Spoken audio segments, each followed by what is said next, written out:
Si se dan cuenta, en muchos lugares hay signos de advertencia. Hay señales de advertencia que lo que hacen básicamente es advertir de una situación potencialmente peligrosa y dañina. Son señales de advertencia que advierten de peligro y que con su advertencia llaman ¿a qué? Llaman a un cambio de actitud o a un cambio de conducta. Evidentemente, de señales de advertencia, mis hermanos, hay de todo tipo. Por ejemplo, yo encontré una al cruzar las vías del tren, ¿ya? Que dice, cuidado, después de un tren puede venir otro. ¿Ya? Es una señal de advertencia lógica. Otra señal de advertencia que dice, aviso, todo aquel niño o niña que esté en este bar sin supervisión paterna o materna, pasará a ser propiedad del bar y puesto a fregar platos.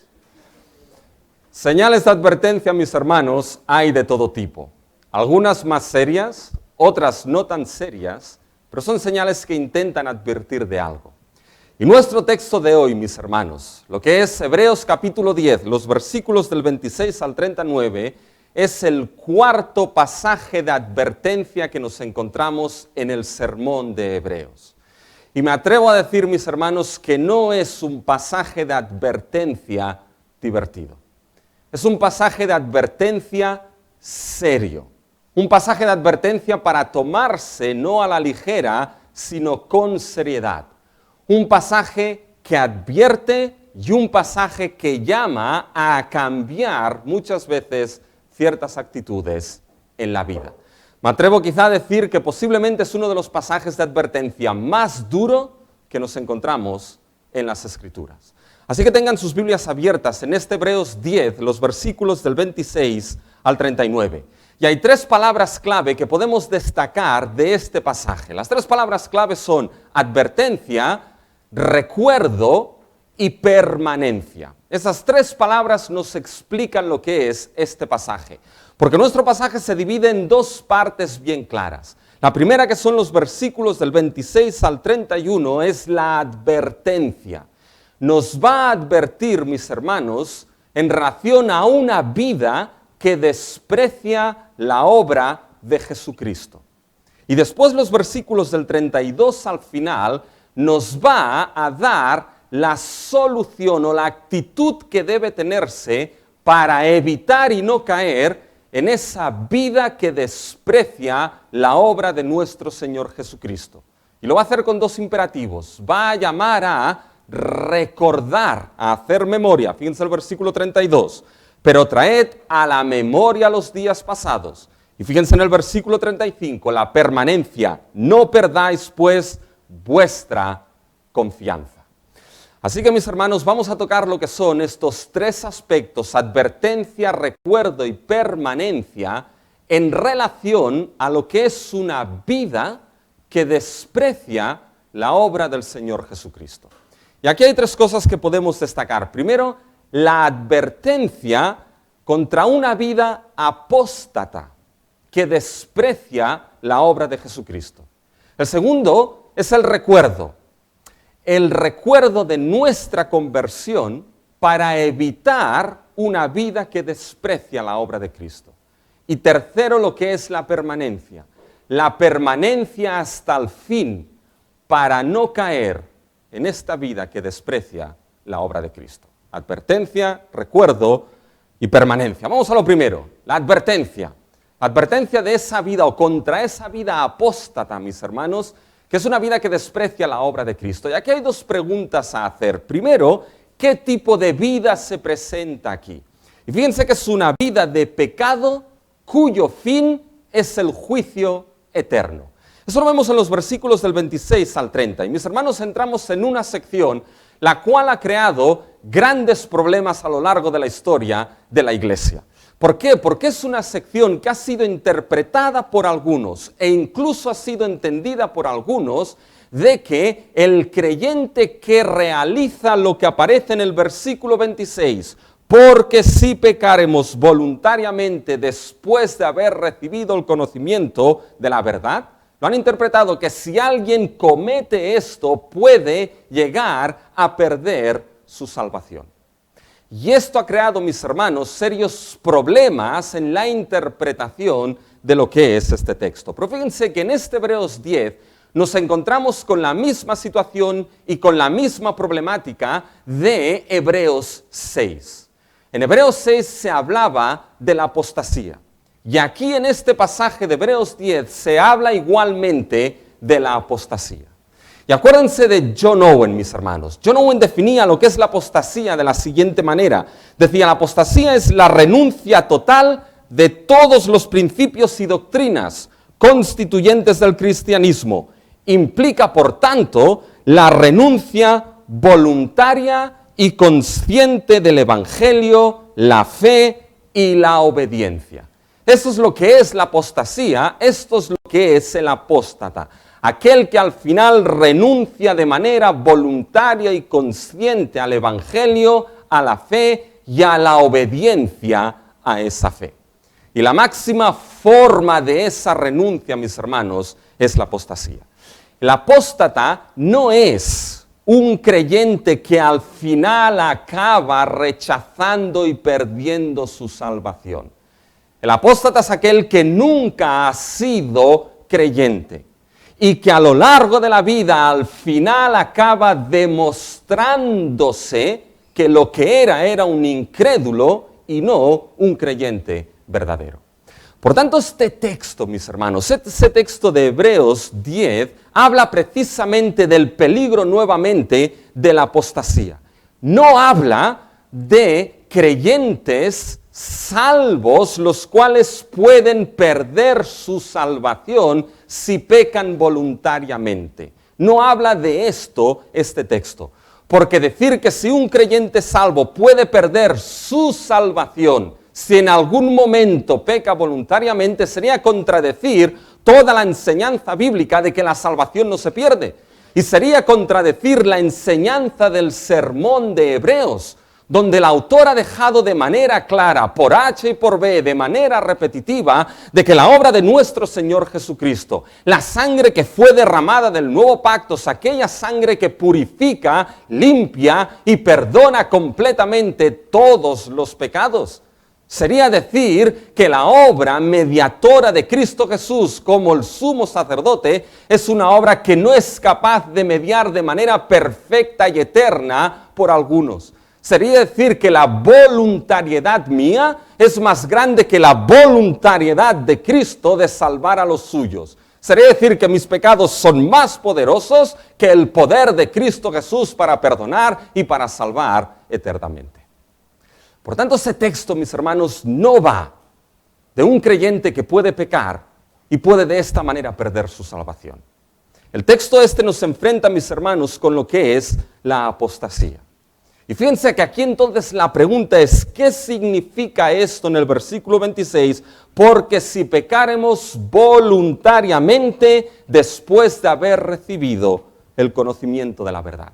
Fíjense cómo empieza el versículo 26. Es clave, mis hermanos. Fíjense que empieza con un porqué. Y esto nos liga al versículo 26 y lo que el autor presenta ahora con lo que ha dicho anteriormente.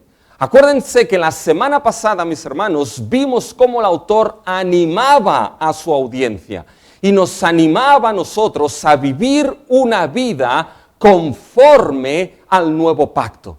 En base a la obra de Cristo Jesús, su sangre que abrió el lugar santísimo, en base a la obra de Cristo como nuestro sumo sacerdote eterno y para siempre, dos verdades fundamentales del nuevo pacto, el autor nos animaba a vivir un tipo de vida concreto. Acerquémonos con confianza, mantengamos firme y sin fluctuar la profesión de nuestra esperanza.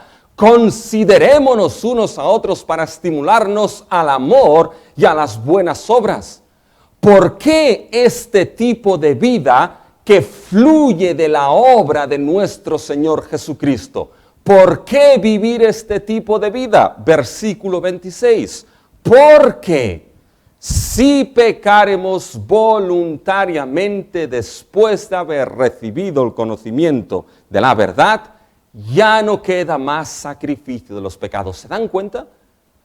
Lo que el autor está diciendo aquí, vivir esa vida, porque si no, si pecaremos, es decir, ese pecar voluntariamente está presentando ¿qué? Está presentando un tipo de vida la cual es contraria a lo que son esas verdades mismas del nuevo pacto. Está presentando un tipo de vida que es contraria, un tipo de vida que es antagónica, un tipo de vida que es opuesta, un tipo de vida que nada tiene que ver con las verdades de que Cristo murió, derramó su sangre y es nuestro sumo sacerdote.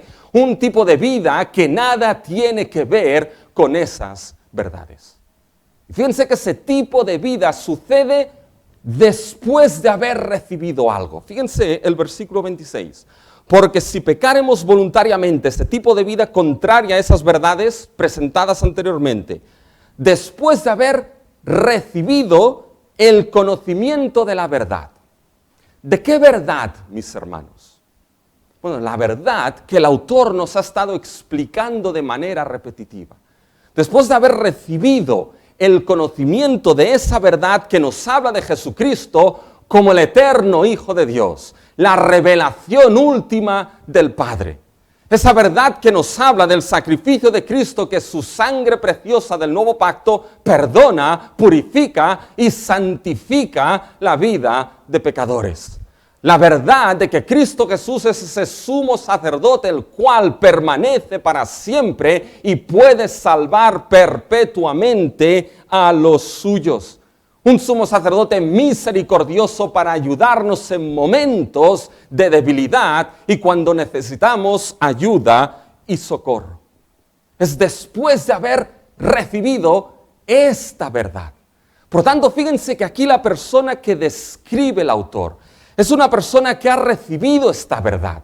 Es una persona que ha entendido esta verdad. Es una persona que incluso ha vivido públicamente sabiendo estas verdades gloriosas del nuevo pacto, esas verdades gloriosas del Evangelio. Quizá incluso es una persona que en algún momento ha podido decir amén más de una ocasión en todas y cada una de esas verdades. Y las ha vivido, las ha recibido y las ha vivido en conjunción con otros santos, mis hermanos. ¿Por qué? Porque fíjense esa expresión, después de haber recibido el conocimiento de la verdad.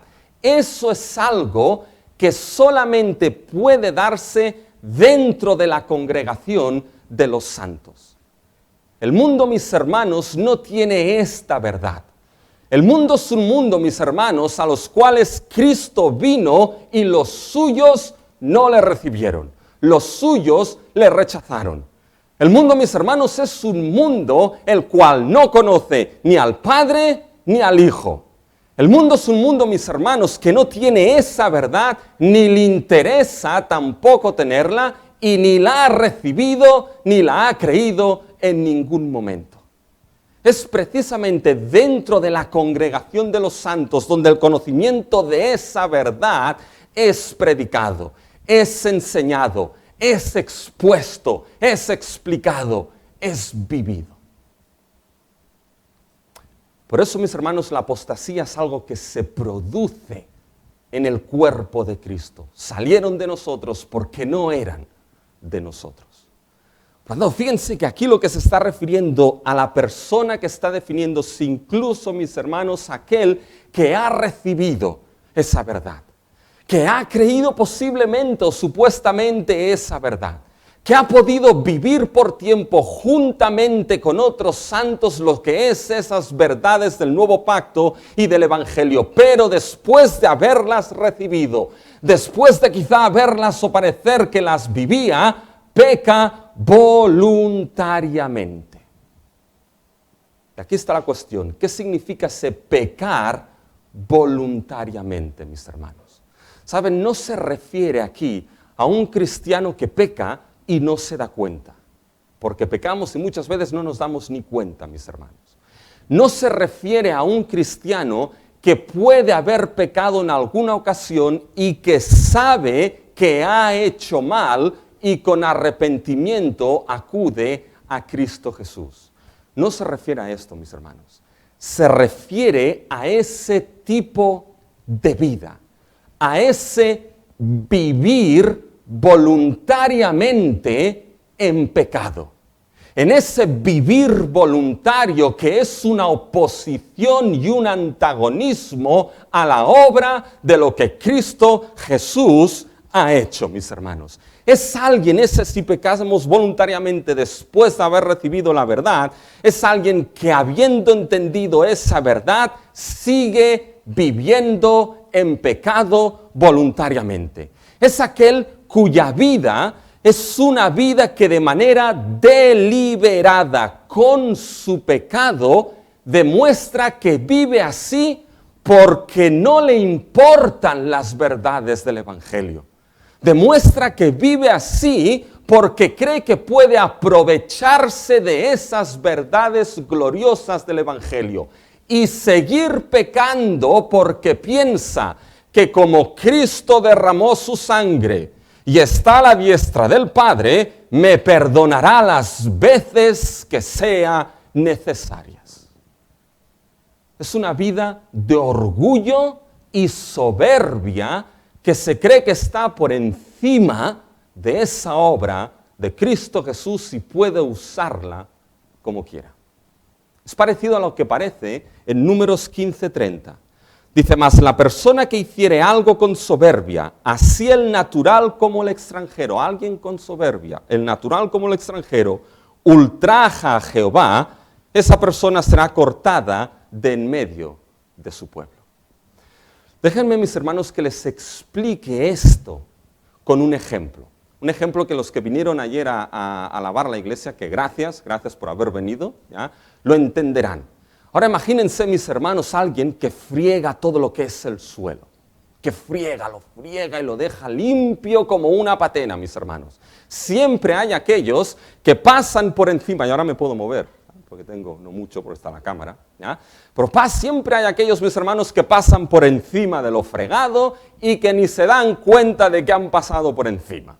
Y después que han pasado, dice, oye, ¿qué has pasado? Que estaba fregado. Y dice, ay, perdona. Pero ya no vuelven a pasar más. Después están aquellos que lo ven todo fregado y que saben que tienen que pasar por encima. No es su intención, pero tienen que pasar para llegar a algún sitio. Entonces pasan de puntillas siempre diciendo, perdón. ¿Ya? Yo soy de estos. ¿Ya?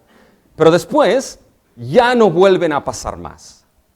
Pero después está un tercer caso, que son aquellos que pueden pasar sabiendo que el suelo, mis hermanos, está fregado. Y pasan y pisotean ese suelo fregado con algo en mente. ¿Saben qué es lo que tienen en mente? Paso por encima de lo fregado porque total, la persona que lo ha fregado lo volverá a fregar. Y después vuelven a pasar una vez la persona ha fregado. Y esta vez pasan arrastrando los pies, mis hermanos. Y pasan así pensando, total, la persona volverá a fregarlo. Y porque piensan así, pasan una tercera vez. Y esta vez pasan arrastrando los pies y comiendo pipas y tirando las cáscaras al suelo.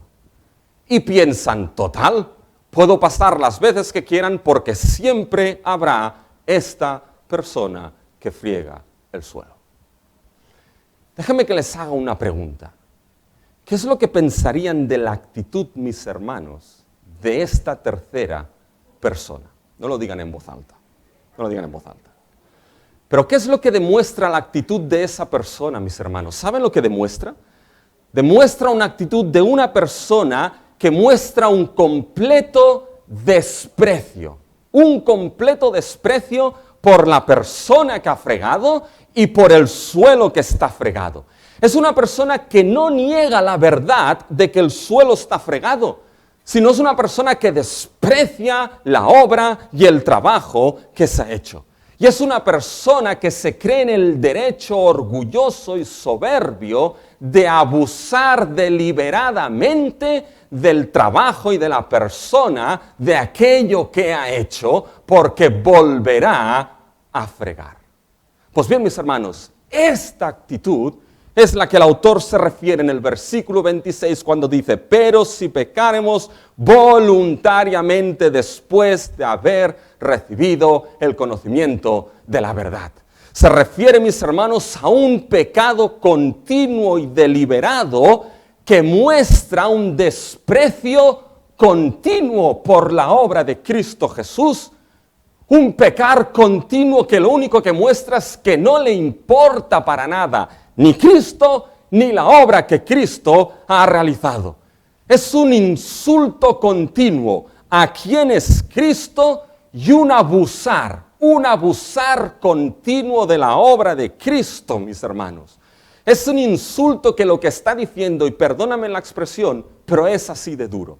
Aquel que voluntariamente peca después de haber entendido todo esto y abusa de esta manera, mis hermanos, es esa actitud de abusar de esa gracia de Dios y de considerar a Cristo como si fuese la chacha de la limpieza de mis pecados, que puedo pecar cuando quiera y Él siempre estará disponible ahí, mediando y perdonándome mis pecados.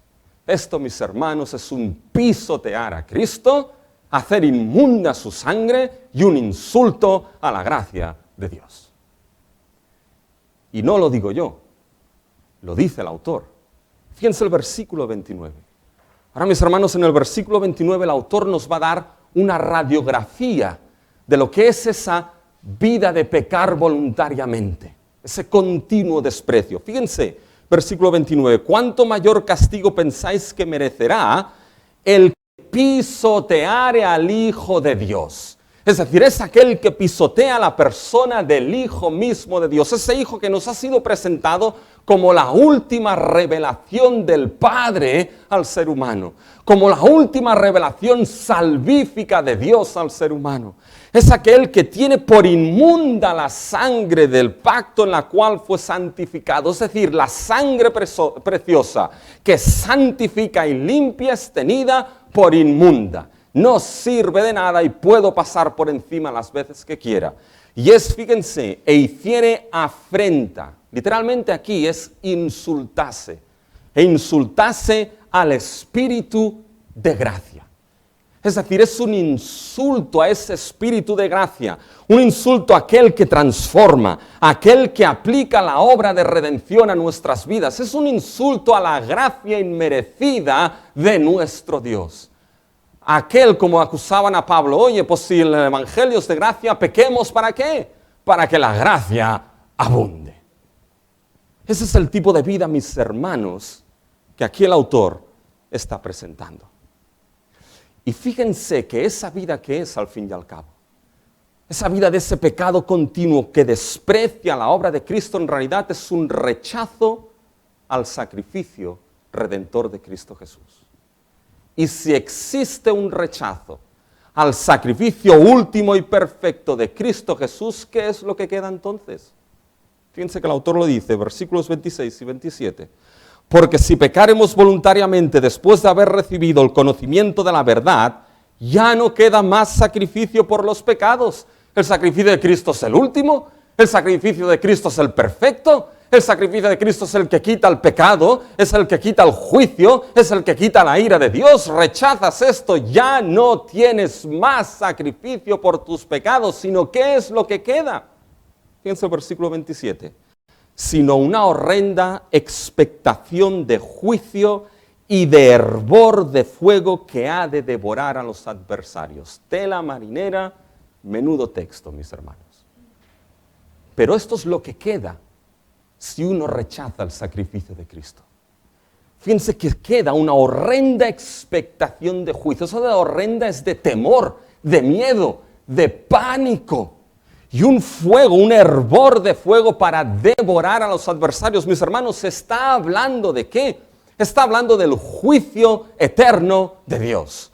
Está hablando del mismo infierno. Esa idea de fuego, mis hermanos, en el Antiguo Testamento se utiliza ¿qué? Se utiliza para mostrar el juicio de la ira de Dios. Dios destruyó a Sodoma y Gomorra por su vida continua de pecado y desprecio delante de Dios con fuego mismo del cielo.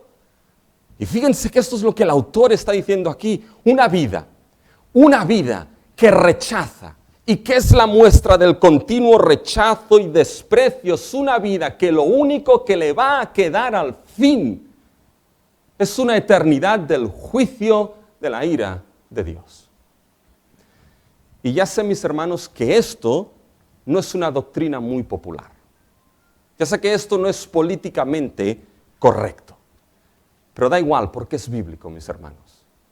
Hace tiempo alguien me dijo, es que deberíamos hablar, en lugar del infierno y del pecado, más del cielo y de las glorias celestiales. Y estoy de acuerdo, tiene que hablarse también de esto, mis hermanos, pero ¿saben qué? Es tan real el cielo como el infierno. Y es tan bíblico la gracia como la ira de nuestro Dios. Y fíjense que aquí el autor está mostrando lo que queda si se rechaza a Cristo, es este juicio eterno. Y el autor, para que quede claro, lo va a explicar comparando el antiguo pacto con el nuevo. Fíjense en el versículo 28. Va a citar Deuteronomio 17:6. Dice, el que viola la ley de Moisés por el testimonio de 2 o 3 testigos muere irremisiblemente. Si eso sucedía con la ley del antiguo pacto, mis hermanos, si eso sucedía con la ley de Moisés, que era siervo sobre la casa y el mediador del antiguo pacto, ¿cuánto más va a suceder cuando se rechaza al Hijo mismo de Dios, que es la revelación última de Dios, y es aquel que sirve sobre su pueblo no como siervo, sino como hijo? ¿Cuánto más va a ser, mis hermanos, el final de aquel que rechaza el sacrificio último y su sangre preciosa? ¿Cuánto más va a ser el castigo para aquel que rechaza la obra mediadora de Cristo Jesús como sumo sacerdote? La respuesta solamente es una. El castigo va a ser mucho mayor y eterno, porque rechaza el eterno sacrificio de Cristo. Y si este tipo de vida está presente, cuidado. ¿Saben? Ese texto llama a qué? Ese texto es un texto de advertencia, pero es un texto también, mis hermanos, de autoexamen. De autoexamen para ellos y de autoexamen para nosotros, porque saben que muchas veces este tipo de vida que se describe aquí es un tipo de vida de que antes que se manifieste públicamente, mis hermanos, es un tipo de vida que suele vivirse en lo privado y en lo secreto. Es un tipo de vida, mis hermanos, que quizá nadie ve, que quizá nadie conoce hasta que no se manifiesta, pero es un tipo de vida que uno la vive y sabe en su corazón que vive en ese pecado continuo porque no le importa el sacrificio de Cristo Jesús. Y vive de esta manera porque quizás sabes que, Cristo volverá a perdonarme, no importa cuántas veces voluntariamente pisotee su sangre. Eso es un tipo de vida de soberbia que lleva a ese fin último, mis hermanos. Si esa vida está ahí, cuidado, porque esa advertencia llama al autoexamen de todos. Y quizá alguno de aquellos que estaba escuchando el sermón podía decir, pero ¿cómo Dios va a hacer esto? Si quizá he estado predicando toda mi vida, si quizá he estado enseñando toda mi vida, si quizá he estado sirviendo en la iglesia toda mi vida, si quizá he pasado toda mi vida por la iglesia, ¿cómo Dios va a hacer esto si somos su pueblo? Y es que aquí hay una segunda pregunta a hacer. No solamente el tipo de vida, sino qué conocimiento debemos tener. Y el conocimiento, mis hermanos, es que Dios es justo y vindicará su justicia. Fíjense que esto lo vemos en el versículo 30 y 31. Fíjense que ahora es un conocimiento que tanto aquellos creyentes como no creyentes que podían estar en medio debían saber y conocían. Y fíjense qué es lo que dice el versículo 30. Pues conocemos al que dijo, mío es la venganza, yo daré el pago, dice el Señor, y otra vez el Señor juzgará a su pueblo, horrenda cosas caer en las manos del Dios vivo. Fíjense que aquí se está citando a Deuteronomio 32, mis hermanos. Y déjenme que les coloque un poco en Deuteronomio 32, porque es un himno, ¿ya? Es un cántico que Dios le dijo a Moisés que le enseñase a su pueblo. Y era un cántico que servía, ¿saben para qué? Servía de testimonio para Jehová y para Israel. Y en ese cántico Israel tenía que entender algo. ¿Ah? Cuando Israel entrase a la tierra prometida, ¿saben lo que haría Israel, mis hermanos? Lo primero que haría sería seguir a rocas ajenas, a otros dioses. Cometerían idolatría delante de Dios, abandonarían la roca de su salvación para seguir a rocas ajenas y a otros dioses. Y por eso Dios juzgaría a su pueblo en la tierra prometida. Y cuando Israel entonces dijese, ¡ay, Señor! ¿Pero por qué nos juzgas si somos tu pueblo? ¿Cómo actúas así si somos tu pueblo? ¿Por qué haces esto si tú eres nuestra roca de la salvación? ¿Saben lo que les diría Dios? Cantar el cántico de Deuteronomio 32. Porque en ese cántico os daréis cuenta que soy vuestra roca de la salvación, pero también soy justo y recto. Y por vuestro pecado os juzgo. Porque disteis uvas como las uvas de Sodoma y Gomorra, les va a decir Dios.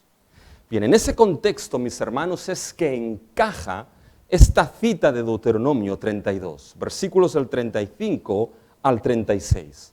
Y ahí hay debate en ese texto de si se refiere a su pueblo, si se refiere a sus enemigos, pero básicamente esos versículos, ¿saben lo que nos dicen? Básicamente, que Dios vindicará su justicia, mis hermanos.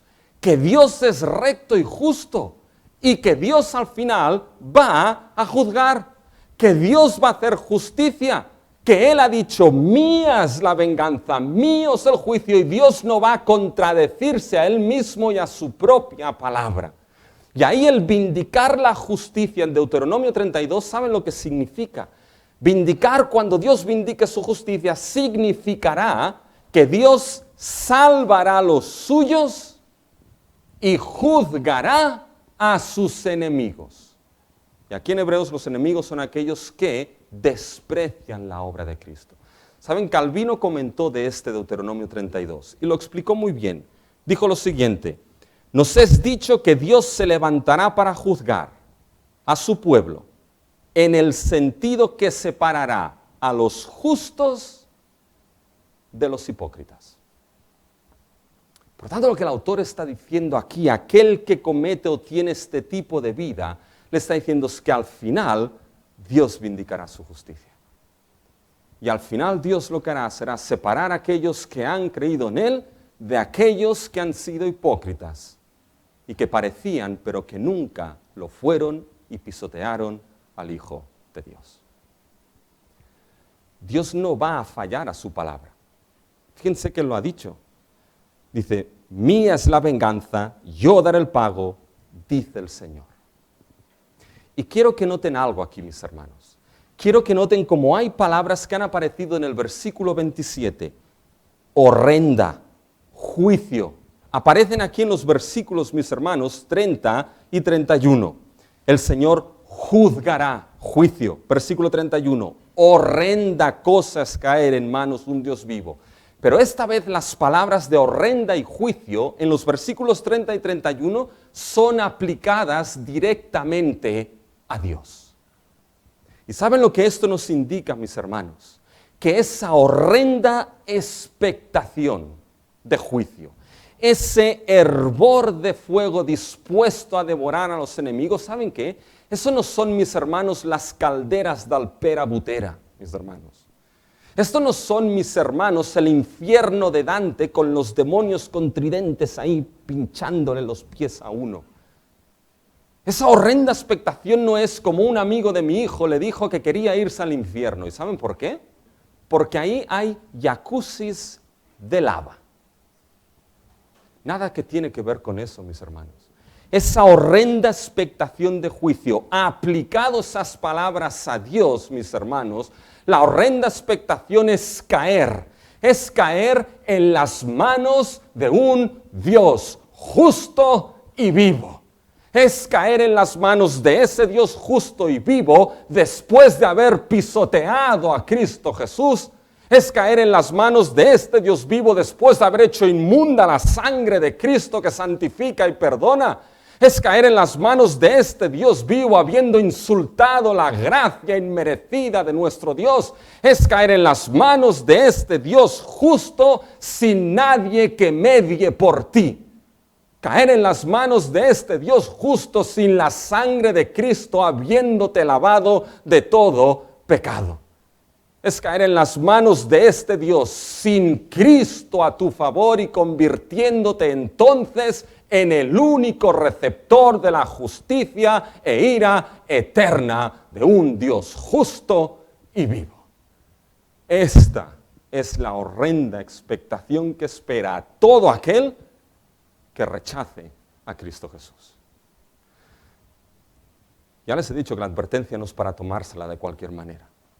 Jonathan Edwards, en su gran sermón o famoso sermón, Pecadores en las manos de un Dios airado, tomó Deuteronomio 32:35 y dijo lo siguiente: sería terrible sufrir aún por un instante el furor de la ira del Dios Todopoderoso, pero lo que sufrirás será por toda la eternidad. Dice, este sufrimiento horrible no tendrá fin. Cuando mires hacia el futuro verás una larga eternidad, una duración sin fin delante de ti que consumirá tus pensamientos y sorprenderá tu alma, y perderás toda esperanza de alguna liberación, algún final y alguna disminución de tus sufrimientos. Comprenderás que tendrás que pasar largos millones y millones de siglos luchando y contendiendo con esta venganza todopoderosa y sin misericordia. Y cuando llegues a ese punto, cuando hayas pasado muchas eras en este estado, sabrás que es apenas un pedacito de lo que todavía falta, de manera que tu castigo será verdaderamente infinito. Porque, mis hermanos, si uno rechaza la eficacia eterna del sacrificio de Cristo, lo único que queda es el juicio eterno de nuestro Dios vivo y santo. Y esto nos demuestra la seriedad, mis hermanos, de lo que es el Evangelio de nuestro Señor Jesucristo. La profundidad de lo que es, mis hermanos, el Evangelio. La Biblia es bien seria en advertir aquí, así que examina tu vida. Y si quizás es el momento ahora de acudir con arrepentimiento a Cristo Jesús, si ese arrepentimiento está todavía en ti, no estás en esta posición, acude a Cristo con arrepentimiento para perdón de pecados. Si es el momento de darse cuenta que el corazón todavía es de piedra, si esta gracia te es dada, acude a Cristo para que ese corazón sea cambiado de piedra en carne, mis hermanos. Porque Dios no rechazará un corazón humillado delante de Él. La advertencia es seria. La pregunta es aquí, ¿cómo respondemos entonces nosotros como cristianos genuinos cuya salvación no puede perderse? Y ahora déjenme que les diga que este primer punto era el más largo, ¿vale? Era el que tenía que explicar con más claridad. Los que vienen ahora son más cortos. ¿Me creen? Menos mal que lo tienen mascarilla y no les veo lo que dicen. Pero fíjense, mis hermanos, ¿cómo respondemos a esto? Respondemos, ¿saben qué? Recordando. Esa es la segunda palabra. El recuerdo de nuestra conversión para evitar una vida que desprecia la obra de Cristo. Y fíjense que es el recuerdo de nuestra conversión como evidencia de esa salvación. Fíjense ahora a partir del versículo 32. Dice, pero traed a la memoria, es decir, recordad. ¿Saben lo que nos indica esto? Nos indica, mis hermanos, que aquellos a los que el autor se está dirigiendo, a sus oyentes, no estaban en esa situación. Les llama a recordar porque sabe que no son esos que han pisoteado al Hijo de Dios, porque son otros que están en una situación distinta, son creyentes, pero para evitar que se coja ese camino de advertencia, les dice, recordad. ¿Recordad qué? Traed a la memoria los días pasados en los cuales después de haber sido iluminados. Eso se refiere a la conversión, mis hermanos. No se refiere a haber sido iluminado, ¿ya? Porque de esos hay muchos por ahí, ¿ya? Hay muchos. No, se refiere, mis hermanos, aquí a lo que es después de haber sido iluminados, después de haber sido transformados por esa obra preciosa de Cristo Jesús. Les dice, recordad esa vida después de haber sido cambiados. Recordad lo que sostuvisteis, lo que tuvisteis que pasar, y fijaros que no vale la pena ahora echarlo todo por la borda. Y fíjense qué vida les dice que vivían cuando fueron iluminados. Fíjense, mis hermanos, sostuvisteis gran combate de padecimientos, mantuvieron, mis hermanos, su fe, con padecimientos, pero la mantuvieron. ¿Y qué es lo que supuso esto? Fueron vituperados con tribulaciones y hechos espectáculo público por su fe. Vergüenza, fueron puestos en vergüenza por su fe, pero sostuvieron esa profesión de fe. Y eso les llevó, fíjense, a por otra parte, versículo 33, llegasteis a ser compañeros de los que estaban en una situación semejante, es decir, en comunión con aquellos que sufrían lo mismo, porque no olvidasteis, sino que de los presos también os compadecisteis, considerasteis a aquellos que están en la misma situación. Y aun y cuando les fue quitado todo, se les despojó de cosas, les dice que lo tuvieron con gozo. ¿Por qué? Porque tenéis en vosotros una mejor y perdurable herencia en los cielos. Fíjense lo que pasaron, mis hermanos. Una vida en su conversión, que aun y pasar las duras y maduras, mantuvieron su fe. Consideraron a los presos juntamente con ellos. Tuvieron una esperanza eterna que hacía que las cosas de este mundo no tuviesen gran importancia. ¿Saben qué tipo de vida es esta, mis hermanos? Es el tipo de vida que se ha descrito en los versículos del 19 al 25. Mantengamos nuestra profesión de esperanza. Considerémonos unos a otros. Así es como vivían, en base a lo que Cristo obró en sus vidas. Vivían una vida que era ejemplo de esas verdades del nuevo pacto. Después de su conversión vivían una vida con esperanza y con pasión por lo que Cristo había hecho y lo que Cristo les había dado. Saben, hay una semana en lo que es el proceso de selección de los Navy SEAL del ejército de Estados Unidos. Una semana que se llama The Hell Week, la semana del infierno. Toma semanita. ¿Ya? Si pensaban que la suya había sido mala, prepárensela a los Navy SEAL, mis hermanos. Y en esa semana les hacen pasar las 1001. ¿Para qué? Para que de esta manera se seleccione a aquellos que tienen que acabar siendo verdaderamente los Navy SEAL del ejército de los Estados Unidos.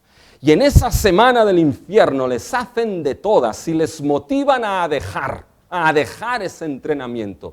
Y cuando alguien quiere dejarlo, ¿saben lo que tiene que hacer? Ir y tocar la campanita que está en medio del campamento. Si han visto películas, esto lo habrán visto. Y cuando uno se dirige a tocar la campanita en medio del campamento, sus compañeros le dicen, no la toques. No toques la campana. Mira todo lo que has pasado. Mira cómo has sufrido. Mira cómo te has mantenido con grandes padecimientos. Mira cómo te has mantenido en todo ese esfuerzo. No toques la campana. No vale la pena echarlo todo por la borda después de lo que has pasado. Pues ¿saben qué, mis hermanos? Es mucho mejor que un Navy SEAL haber sido santificado y perdonado por la sangre de nuestro Señor Jesucristo. Pero la realidad es que la vida cristiana, mis hermanos, es una vida en que muchas veces nos podrían dar ganas de tocar la campana. Piensen en los hermanos que están en Cuba. ¿Cuántas ganas les podría dar de tocar la campana? Y aquí quizás estamos muy tranquilos, pero ¿saben qué? Quizá no tienen que ser tribulaciones de aquellas exageradas, sino basta el mal de cada día, mis hermanos, para que muchas veces digamos, ¿qué sentido tiene todo? ¿Vale la pena seguir sufriendo así y seguir adelante?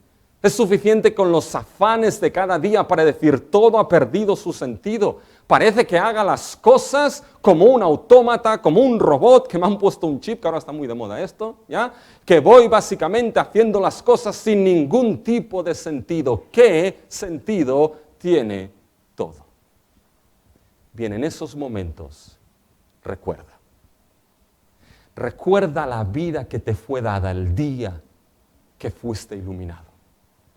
Recuerda ese primer amor y pasión que había. ¿Está todavía allí? Recuerda esa pasión de servir a Cristo Jesús, de vivir para la devoción y servicio de nuestro Dios. ¿Está esto todavía allí? ¿O se ha perdido? Recuerda los días pasados. Pero recordemos, no para quedarnos anclados en esos días. Hay aquellos que se quedan anclados en el pasado, mis hermanos. No sé si han visto la película El Día de la Marmota, que es uno que se levanta siempre en el Día de la Marmota, y no pasa del Día de la Marmota, mis hermanos. Es recordar no para quedarse anclados en el pasado, sino, mis hermanos, recordando nuestra vida de la gracia de Dios en nosotros, permanecer firmes hacia adelante y la esperanza última. Y esta es la última palabra clave. Es la advertencia, es el recuerdo y ahora es la permanencia hasta el fin para evitar caer en esa vida que desprecia a Cristo. Y permanecemos de dos maneras. A ver si puedo resumir esto. Permanecemos en la necesidad de paciencia, mis hermanos. Fíjense ahora en el versículo 35. No perdáis pues, es decir, recordando el pasado, esa vida que vivíais, por lo tanto, no perdáis vuestra confianza, que tiene galardón grande. El autor ha usado 4 veces la palabra confianza en este sermón. Y entre muchas cosas se refiere a confiar, mis hermanos, de que hay un galardón último para aquellos que Cristo lleva a la gloria. Hay una herencia última, dice, no perdáis, permanecer en esa confianza.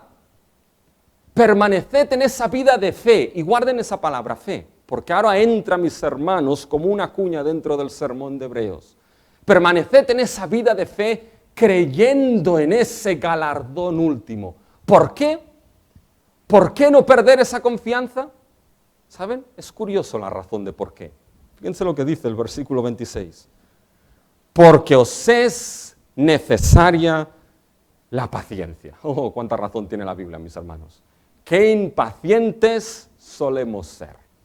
Queremos las cosas, mis hermanos, y las queremos ya. Yo quería ya todo arreglado, mis hermanos, en esta semana. Todos los cables puestos, ya. Y todavía no está. Y es que no podía estar, era imposible. Pero, mis hermanos, queremos las cosas ya. En un mundo donde uno aprieta 4 botoncitos en internet y ya por la tarde ya tiene las cosas, es sorprendente, ya no se compran libros físicos casi, son digitales, ¡pum! ¡Pam! Ya lo tienes, perfecto, qué bueno, ya hemos perdido la paciencia, mis hermanos. Pero es que la vida cristiana es una vida que es paciente. La Biblia no entiende de una vida cristiana impaciente. La vida cristiana requiere de paciencia, porque la paciencia es algo que Dios ha establecido en esa vida que nos ha dado para un propósito muy claro. Fíjense el propósito, versículo 36. Porque os es necesaria la paciencia para que, habiendo hecho la voluntad de Dios, obtengáis la promesa. Fíjense, ese es el razonamiento del autor. Permaneced hasta el fin. Vuestra confianza no la perdáis. ¿Por qué? Porque os es necesaria la paciencia, porque esa paciencia es lo que permitirá que hagáis el propósito de cumplir la voluntad de Dios y llegar al galardón último. Y aquí viene la pregunta del $1.000.000, mis hermanos. ¿Qué es aquí la voluntad de Dios? Uy, los jóvenes se preguntan esto, madre mía, la pregunta del millón. ¿Cómo sé qué es la voluntad de Dios? Pero ¿saben cuál es la voluntad de Dios aquí, mis hermanos? Es tan simple como que la voluntad de Dios aquí es que los suyos permanezcan fieles hasta el fin. Que los suyos perseveren hasta el fin. La perseverancia es parte y fruto de nuestra salvación y es parte de la voluntad de Dios en nuestra salvación. Y para perseverar hasta el fin, ¿saben lo que se requiere, mis hermanos? Se requiere paciencia. Porque la paciencia sabe de algo. ¿Y saben de qué sabe la paciencia? La paciencia sabe y entiende de fe. Porque, mis hermanos, la vida de paciencia es una demostración de una vida de fe, de una vida que sigue creyendo que aun y las tribulaciones y las dificultades de este mundo, el galardón va a llegar. La vida de paciencia es una vida que demuestra que sigue creyendo, mis hermanos, que aun y lo difícil, que aun y que nuestra salvación no ha llegado a su fin, mis hermanos, es paciente porque cree que al final Cristo volverá. Es una vida que entiende de fe, mis hermanos. ¿Saben lo que son los cubos de Rubik? Esos cubos de colores que uno los mueve y tiene que poner los colores juntos. Bueno, la verdad, yo nunca he sabido hacer esto, mis hermanos. Yo tengo varias frustraciones en mi vida, ¿ya? Una de ellas es que no he sido submarinista, ¿ya? La otra, mis hermanos, es que nunca he sabido hacer un cubo de Rubik. Nunca. Porque me pongo a hacerlo y ¿saben lo que me pasa? Que pierdo la paciencia, mis hermanos. Y cuando pierdo la paciencia, ¿saben lo que llega a mi mente? Digo, esto es imposible. Esto no tiene solución. ¿Es esto verdad?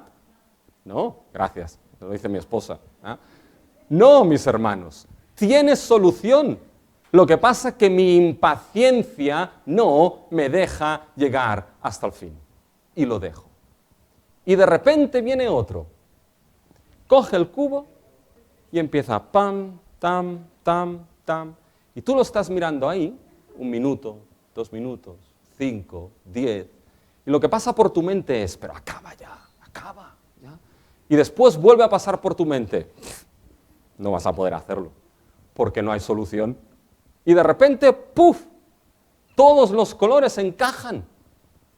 ¿Cómo es eso posible? No solamente porque es más listo que yo, mis hermanos, sino es posible porque aquel, con paciencia, como la tortuguita de la fábula, va caminando, mis hermanos, pero sabe que hay una solución final. Y pacientemente llega a ella. Eso, mis hermanos, es lo que el autor está diciendo aquí. ¿Saben qué? En esta vida de sufrimiento, en esta vida de dificultades, mis hermanos, hay una solución final. Hay, mis hermanos, un galardón final. Y todavía no hemos llegado a él.